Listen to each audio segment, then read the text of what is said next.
एका रात्रीत गायब झालेलं गाव. तर तुम्हाला माहिती आहे का या गावाबद्दलची स्टोरी? कल्पना करा, तुम्ही एका रात्री झोपले आणि पुढच्या दिवशी जेव्हा तुम्ही उठतात तेव्हा तुमच्या गावात एकही व्यक्ती नसतो. तिकडे कोणाचे मृतदेह नाही किंवा शत्रूंनी आक्रमण केलं असं देखील नाही आहे. मग कुठे गेले हे गावातले लोक? आता अशाच एका गावाबद्दल आपण जाणून घेऊया.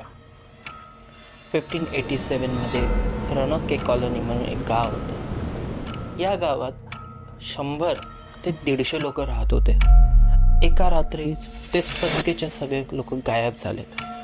हे गेले कुठे याचा अत्ता पत्ता आजही लागलेला नाही आहे. जिथे कुठे पण ठोस पुरावा हे लोक कुठे गेलेत याचा भेटलेला नव्हता.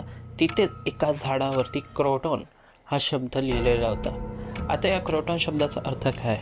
क्रोटॉन शब्द हा एका आईसलँडचं नाव आहे. लोक शोधायला लागले या गावातल्या लोकांना, तर ते त्या आयलँडवरती, त्या आईसलँडवरती पण ते तिकडे नव्हते. तर मग हे गेले कुठे? एका रात्रीतच हे सगळे लोक गायब झालेत. कसे, कुठे? जाणून घेण्यासाठी आत्ताच सबस्क्राईब करा आणि पेजला फॉलो करून ठेवा.